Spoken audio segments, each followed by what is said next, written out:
My name is Matt Kaufman. I am 6 foot 1 inches tall, 195 pounds. I have blonde, going to gray hair, and pale blue to steel gray eyes that change color with my mood. Carrie called them my mood rings. I am 45 now, but when I discovered her cheating, I was 41 and a highly successful stock trader. I also write fiction novels, mostly Western post-Civil War shoot-'em-ups. I had a high 7-figure yearly income and thought I was in a perfect marriage. My wife Carrie was 39 and a successful real estate broker. We had been married for 15 years and had 2 kids. Kathy was 12 and Jerry was 10. We lived, and I and the kids still live in an upscale gated community on Reeds Lake in East Grand Rapids, MI. That is an expensive suburb of Grand Rapids. As I said, I was and still am a highly successful stock trader.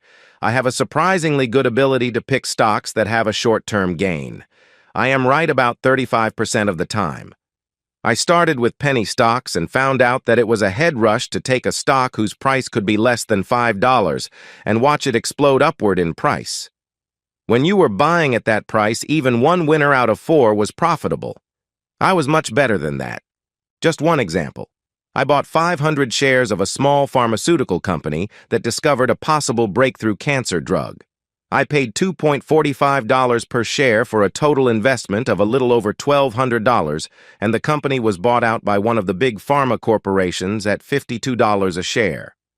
I held it for an additional year, and the stock split 3-for-1 at $52.37 a share. I sold out and made a profit of over $77,000. Not all of the stocks did that well, but I made profits of over $5,000 on most of the successful stocks I traded. I seldom held a stock for more than 18 months, but I held most for 6 months minimum for tax reasons. My writing had started to be very profitable also. I was offered big bucks for the movie rights to 3 of my novels. I would get the money even if the movies were never made. The contract was for an 8-year period. I enlisted in the Army after high school and was medically discharged after 15 months of a 4-year enlistment. I was a training accident statistic. I lost my left leg below the knee in training when a new recruit driving a Humvee plowed into the training company I was in as we were marching to a training class. I was lucky. 3 of the company died, and 2 more were paralyzed from the waist down. The rehab was well over a year long. One bad or touchy thing is I am very sensitive about being called or classed a cripple. After I finished my rehab, I took my disability pension and my GI Bill benefits and enrolled in college. I didn't have a clear goal, but I wanted to learn. I discovered that I loved the intricacies of the stock market and of writing. My degree major turned out to be finance with a minor in creative writing. I did not wish to stay in the dorms, so I bought a nice 3-bedroom house just off campus. It was priced right, as it was in a changing neighborhood that was undergoing gentrification. I figured to live in it until I graduated and then sell it. I figured that even if I only got 90% back, it would be cheaper than the dorm costs or renting a house or apartment. When I sold it, I broke even, and a nice young couple with a new baby had a good, inexpensive home. I met Carrie Nation Darwin, named that by her mother, who was a member of the Women's Christian Temperance Union when we were seniors in college. I was taking an elective in real estate sales, and she was in the class to finish her major requirements for a degree in real estate management. She sat next to me on the first day of the class, and after we introduced ourselves and talked some, we decided to create a study group to work together in the class. We posted a notice on the study group wanted board, and when we finally pulled it down, we had a group that, besides the 2 of us, included 3 men and 2 women. We met 2 nights a week at my house. The women were serious, and 2 of the men were too. One man, Gary Radabow, was of the opinion that the rest of us should do the work and give him the notes. He also decided that all 3 of the ladies, and they were ladies, were conquest material. He lasted about 2 weeks before he got slapped by Carrie for putting his hand on her crotch when she was sitting next to him. I ordered him out of my house and told him he was not welcome here again. He did not take it well and threatened to beat the cripple with his fake leg. About a week before midterms, The group and I were walking out of class when someone called my name. I turned and was hit in the face by something heavy. I was down and out for the count. I woke up in a hospital room. Carrie was in the chair in my room. She looked like she hadn't slept or changed clothes since the class. She had my prosthetic in her hand, and I could see it was damaged. It seems that Gary decided after he knocked me out that my fake leg was a good weapon and tried to take it and beat me with it. Carrie told me that she and a professor grabbed him and forced him to drop the leg. Martha, one of our study partners, picked it up and wailed on Gary with it. It turned out I had a broken cheekbone and, additionally, 2 broken ribs from Gary kicking me before he could be restrained. Gary ended up with a concussion, was expelled from the college, and was arrested for his assault on me. His parents were very rich and tried to make it all go away by hiring a legal team that rivaled O.J. Simpson's. Then the family tried to throw money at all of the witnesses. Then they tried to buy me. No one took the money. Gary was not well liked. Gary came up for the trial and pled guilty to felony assault as he thought he had a plea deal in place. However, in our state, we have a victim statement phase of the sentencing portion of any violent crime trial. I made my statement while still in a clear facial mask to protect my reconstructed cheek. Think of the pro basketball players and their protective masks for broken noses. And I detailed what had made Gary seek to hurt me and asked for at least some jail time. I told them how he had taken my prosthetic and was going to use it as a weapon while I was on the ground. Then I played the school security camera footage that showed Gary striking me with what appeared to be an axe handle. He got 24 months in jail. I filed suit against his trust fund, and they threw a wheelbarrow full of $100 bills at me. I got several $1,000,000 and all legal and medical expenses. Just to rub it in, I made sure that the fund replaced my damaged fake leg with a new state-of-the-art one. The new one even had distinct toes. As I was healing, Carrie was right beside me through all of the pain. With the study group keeping me up to date on my classes, I graduated on time.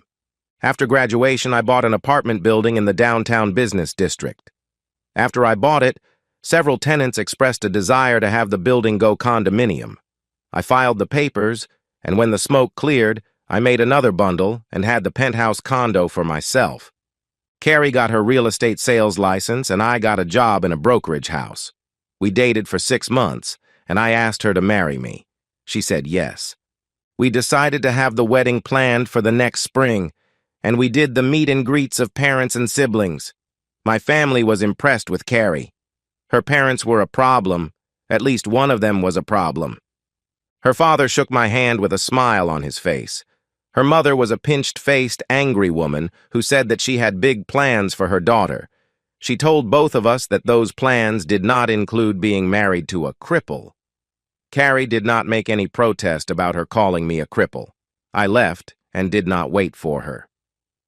The following weekend, Carrie came to my condo and asked me if we were still engaged. I hotly responded, "I don't know. Can you stand to be married to a cripple that you chose not to defend when your mother insulted him?" She teared up and, not saying anything, handed me the engagement ring and left. The next Monday, she was sitting in the reception area of my office when I came in. I looked at her, and because I was still hurt and angry, told the receptionist, "I am not taking any visitors or appointments today." I went into my office and closed the door. Carrie called me. I told her I thought she had made herself clear at the condo, and so we had nothing to talk about. Then I hung up the phone. When I got to my condo that evening, I could smell something cooking before I got in the door. Carrie was in the kitchen, and she was slamming pots and pans around as if she had a really good mad on. I went into my bedroom and changed clothes, took off my company leg, and put on the repaired plain one. I went back out, and Carrie was sitting at the kitchen table crying. The stuff on the stove was burning, and the smoke alarm chose that moment to go off. I turned off the burners, turned on the exhaust fan, and pulled the battery out of the smoke detector. I turned as Carrie put the condo key on the kitchen table, got up, and headed for the door. I intercepted her and sat her back down at the kitchen table. "You are not going anyplace until you get yourself calmed down." I am sorry for the way I was mean to you this morning at the office, and when you called me, but you never tried to defend me when your mother spouted her anger and venom. I was hurt. I was also very angry, and if your mother had been a man, I would have punched her. She sat there for a good 5 minutes, still sobbing. Finally, she said, "Matt, I was shocked and didn't say anything because I couldn't believe my mother would say that. I knew she had a rich second cousin she wanted me to marry, and I had told her I detested the slime bucket. After you left, my dad came over and slapped my mother and called her a harridan, and he packed up and left. I went back to my apartment, and I cried for a couple of days and made myself sick. It took 2 more days before I could go to work. I came to talk to you this past weekend, and in my mind assumed that you had decided you did not want me anymore. Then this morning I was going to ask if we could start over. When you went into your office and closed the door, I was not surprised, and then you showed me how I hurt you when you hung up on me. I knew I was going to have to work very hard to try to win you back. You know I don't think of you as a cripple, don't you?" I responded, "I know you never said anything about my leg. But when you didn't say anything when your mother called me a cripple, I jumped to the conclusion that if you didn't agree, at least you were embarrassed to have it pointed out so you couldn't ignore it. I will not be the cause of your embarrassment over my injury, and if it embarrasses you, we should end everything right now." I continued, "I was hurt. Then you showed up almost a week later without a word in between and gave me the ring back without me asking for it. I knew we were done then, and I was hurt again." That started the tears again. I finally picked her up and took her into the bedroom, covered her up, and went and laid down on the couch. The next morning, Carrie woke me up and told me to call the office and take a day off. I called work and was told to solve the problem and hurry back. I was also told to do as much as I could from home through the office intranet connection, using my sign-on and password. Carrie left to get some clothes for the day, saying she would bring back breakfast. About an hour later, she returned with 2 covered plates from the local diner that we both liked. She handed me a plate that had the biggest Denver omelet I had ever seen. She must have had the restaurant make it up special. Hers was the same on a much smaller scale. After breakfast, we talked for almost 2 hours. Carrie apologized again for not standing up for me against her mother. I waved it off, and we decided that we did not need to start over, but to restart. I gave her the ring back. We still had some problems, Marie. Carrie's mother kept trying to throw roadblocks into our plans. She told Carrie to insist on a prenup. I agreed. Then she insisted on an abuse or adultery clause to the prenup. I agreed. She finally told Carrie to have the prenup say all premarital assets would remain the property of the originating person and that all assets earned in the marriage would be split 50-50 if divorced, except if the adultery or abuse clause is the reason. In that case, all marriage assets would go to the injured party. We signed. Then she wanted an accounting of my assets. I said sure, as soon as I get an accounting of Carrie's assets. That shot that down. I had told Carrie before her mom made the demand that I was rich, but not how much I had. She had told me she had a trust fund that gave her a stipend monthly. She did not tell me how big the fund was or how much the stipend was, and I never asked. Then dear old Mom tried to shove different guys at Carrie. It got so bad that Carrie stopped accepting invites if I wasn't included. We never went over there. The final attempt was when Marie told Carrie she would not be at the wedding. Carrie said, "That is your choice. My father has agreed to walk me down the aisle, and his new lady can stand in for you." Marie said okay, she would come. Just when I thought the roadblocks were over, Carrie informed me that her mother claimed that I was seen in a motel with another woman. I asked if she believed that. She said she didn't know. I took off the engagement ring and showed her the door. I decided I did not need the drama and definitely did not need the distrust. A week later, I got a letter from Carrie. "Matt, I am so sorry for doubting you. When I pressed Mom for the dates, she told me one of the dates and times was when we were at dinner together. I know I messed up again, but I was being bombarded with those claims from my mother. I finally started having doubts. I love you, and I am sorry that I let my insecurity and my mother make me doubt you. If I do not hear from you, know that I know you never were a cheater or a liar. You were the best man I have ever known, even better than my own dad. Again, I am so sorry. Carrie. I read the letter and thought an appropriate response was required. I was still very angry and hurt. Miss Darwin, in case you did not understand the significance of my removing the ring I gave you, let me spell it out plainly. I will not marry someone who doesn't trust me. I will not marry someone who believes lies from somebody she knows dislikes me. I will not marry someone who would allow her future husband to be insulted. Does that make things clear? Now that I have vented, here is what I will promise the woman I love enough to marry or even get engaged to: fidelity, protection, loyalty, and love. I have been exclusive with you from the first time we dated after I finished my injury regimen. I have loved you and only you since the second date we went on. I have made plans and promises with and to you. If you think that those things are not enough, then this is our last communication. If you can't trust me, don't contact me again. I have agreed to take another position with my firm and will be moving out of the city.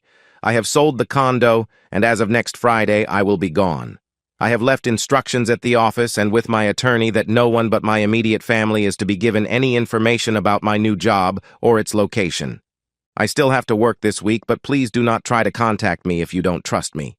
Even if you do trust me, I will be taking a new position, if for no other reason to get away from your mother's meddling. Your former love, Matt. I sent the letter to Carrie's office in a company envelope. I did not want anyone but her to read it. She apparently ran home to Mama because, sure thing, Monday morning the shrew was on the phone to gloat. You wimp, I know you weren't cheating on Carrie, but you're just a stupid, poor, nothing of a cripple, and she deserves more and better. Then she hung up. Carrie finally called late Thursday. It was just before quitting time, and I had already made arrangements to have Friday off. If she hadn't called then, she would not have gotten hold of me. Matt, before you leave, can we meet to talk? Please, there are things I need to say and things you need to know. She added, I know I messed up, and you had the right to break up with me. I just don't want you to leave with you hating me. I don't hate you. I am angry. But it is not hatred. I just can't forget the lack of trust and the lack of respect you showed. I see no reason to talk, especially when your mother, remember her, the mother that lied to you, called first thing Monday morning to gloat and insult me some more. How did she even get my office number? I'm sorry.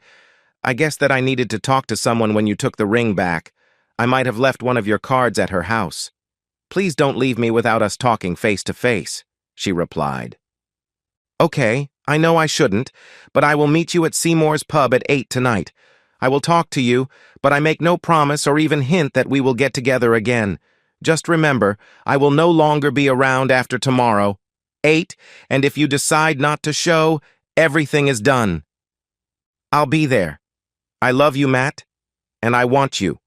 I will grovel if necessary, she replied. 8, not 8-1 or 8-2, 8. Then I ended the call. Well, she was there on time, and the first thing she asked was, Can I come with you to your new job in New City? I can sell real estate anywhere in the state, and if I am with you, I won't be hearing my mother spew her venom. I was shocked. I had never imagined a request like that. I told Carrie that I needed a minute to think. After a few seconds, I decided that I wanted to be with her. We moved to the new city, and Carrie found a job within a week of our move. My new company was paying for an extended stay hotel suite for us until I could find an apartment or a house. Carrie's job was in an office about a block from mine. I found a nice house in the Forest Hills suburb of Grand Rapids. I didn't really have a reason to do it as I did, but I only put the trust fund's name on the deed and tax records. We had not gotten married yet, so the prenup made it mine as long as I wanted. I broached an idea I had to Carrie. Let's both contribute a set amount into a household account every month, And anything above that would be the earner's mad money to do with as he or she pleased, I added. As of now, my salary and bonuses are almost twice what hers were, so, for now, I will contribute 66% of the household account. If kids come along, I will contribute 100% while you are not working, but taking care of the kids. She thought that was a great idea, so we set it up to start. She would put in $3,000 per month, and I would put $6,000 in. That amount ensured that we would be building a decent nest egg for future house maintenance. We decided to go ahead and get married in Grand Rapids. Carrie's dad, his new girlfriend, and my family were the only guests. Carrie's mom was angry to the point of vowing to never speak to us again. Or I should say, I never did speak to her again. It turns out Carrie did. We honeymooned in Honolulu. We spent 2 days on the beach and the rest of a 3-week trip exploring the sights and the other islands. We spent a whole day just walking the forest in the nature preserve. We explored the open to the public areas of Mauna Loa volcano. Then we toured the remains of the leper colony that we were allowed into. It was a glorious start to our life. Life was great. Carrie was moved from mundane cold traffic to the exclusive section of the real estate firm. We had Kathy, and Carrie took 4 months off and arranged for a live-in nanny. We then had Kenny and moved to the house in East Grand Rapids. We survived the normal kid traumas and their pushing of the boundaries we set for them. Childhood diseases and scrapes and sprains were lived through. The school was a fight for only the first week or so, then the kids decided that learning stuff was fun. About 6 months after our 13th anniversary, Carrie started to question any time I was out of the house. I had quit working in the brokerage and just used them for my trades. I spent my time writing. I had more than 30 novels and anthologies published, and had 4 or 5 ready to go to the proofreader. The only time I was out of the house was when I was in New York to talk to my publisher, or in Chicago to talk to my business manager about my contract renewals or movie rights. I was getting the mama's meddling vibe from Carrie, and I called her out on it. She admitted that she had reconciled with her mother but had not gone to see her as she knew I would blow up if she did. I didn't say anything. I just went into the bedroom and started moving her stuff into one of the guest rooms. She saw what I was doing and decided that discretion was the wise thing and did not say a word until I had everything moved. Then she asked why. I wondered where all of this suspicion was coming from. Has your mother told you I was cheating again like she did before we were married? Did she ever come to see her grandchildren? Did she ever realize that I could buy and sell that jerk she wanted you to marry? You know, the one you called a slime ball? Well, she didn't say anything and just started sleeping in the guest room. She never again questioned me about where I was going or who I was meeting with. It was strange, though. Shortly after that, she started telling me she was told by her boss to start showing houses on Tuesday and Friday afternoons. As an exclusive listings agent, all of her showings were by appointment only. After about 6 months of this, she slipped up. She came home one day in different clothes than she left in. I started to pay more attention. I also started to make arrangements to protect myself and my kids if she was cheating. About 3 months later, things in the home had gotten more contentious. Arguments were much more frequent and nastier. The final straw came when she said angrily, "You can't even work like a normal person. Being an author and writing fantasies for the masses to devour is perfect work for a cripple, I hope." She stopped right there, as she knew she had stepped over the line. I reached out to her and turned her toward the door and pointed. "If I am not to your liking, it is 17 steps to that door. Don't let it hit you in the back during its closing. Call me a cripple again, and you can go home to Mommy." I decided to do some investigating. About 2 weeks after the cripple comment, I decided to follow her on Tuesday. She went from lunch to a Motel 6 on the South Belt Line, 28th Street. There she met with her mother and the slime ball. I started to follow her the next Friday, and no mama, but 2.5 hours with one of the guys from our college study group. This went on for a month. Same motel, most of the time the same room, just 4 different men, including one of my cousins. A real womanizer with a 3rd wife and 5 kids. I was sitting in Denny's restaurant on a Tuesday afternoon watching the Motel 6 across the parking lot. My wife's car was parked next to my cousin's. I had watched them both go in the same room an hour ago. This particular time was the 5th time that I knew of. It was also the 4th different man she had met alone in this particular motel in the last month. One of the men was her office manager, George Wilson. One of the other men was the second cousin of her mother, the one she called a slimeball, who also worked in the same real estate office. The 4th was Tom Morton, one of the guys from our college real estate study group. She had even brought him to our house once, at least. Every Tuesday and Friday, she was there at the motel when she was supposedly showing houses. This time, I would have a semblance of revenge. I called the prearranged number and said, "Room 107 again. Greg Kaufman is today's victim." I watched as 2 cars pulled up, and a young lady got out of one of them, and a photographer got out of the other. The girl knocked on the door while the photographer was taking pictures through the undraped window. The girl had her phone on so I could hear. Carrie came to the door but only showed her face while hiding behind the door. The girl was wearing a recording device. "Are you Mrs. Matt Kaufman?" "Yes, I am." "How did you get this address information?" she replied. "Your husband, Mrs. Kaufman, you have been served. Is Mr. Greg Kaufman in this room with you?" "You obviously know he is," Carrie said with a snarl. Then she turned to the inside of the room. "Greg, get your back over here and take what this child needs to give you." He came to the door. "Mr. Greg Kaufman, you have been served." Then turning back to my loving, cheating wife. "Mrs. Kaufman, a Mr. Wilson, and a Mr. Claremont from your real estate office are being served as we speak. Mr. Thomas Morton will be served as soon as we can locate him. Here is a restraining order for you. It requires you to not return to the Kaufman residence in East Grand Rapids and to maintain a minimum of 300 feet from Mr. Matt Kaufman and his children. Do you understand?" She whimpered. "Yes, I understand. I'll bet the cripple has done something to my mother also." The girl said, "I would not know about that. But your husband did ask me to point out the window where he has been watching from." With that, she turned and pointed at me, and I waved to my soon-to-be ex. Well, things went better and worse than I thought they would. Carrie hired a shark of a lawyer, and he wanted to void the prenup, saying that the engagement and marriage that it covered had been called off. The judge did not buy it. Carrie's attorney wanted court-ordered counseling. The judge agreed. I refused, and I was jailed for 30 days before the judge gave it up as a lost cause. Carrie wanted custody, but when Kathy told the judge that several times Carrie had brought strange men to our house, the judge denied that motion. Then came the ultimate insult. Her lawyer wanted the decree to be changed to irreconcilable difference so that his client could share in the marital assets.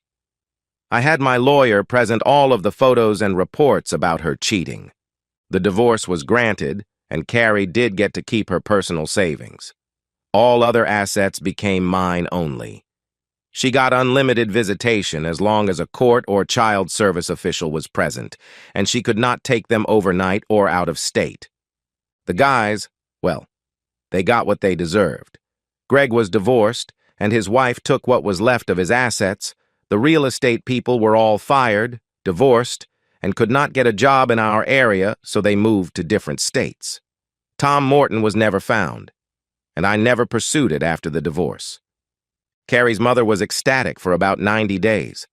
Then she found out the grandkids could not come to visit her, and I would not allow her in my house. Nobody wins in a divorce, but I got everything I expected and moved on with my life. Carrie was dutiful in her visitations until she decided to marry the slimeball. Then they moved to the West Coast, and we have not had a card letter or phone call since. And that's the end of today's story. If you enjoyed it, please give this video a thumbs up and drop a comment below. Your support helps the algorithm push my content further. If you're new to the channel, don't forget to hit that subscribe button. It really helps me keep creating more stories for you.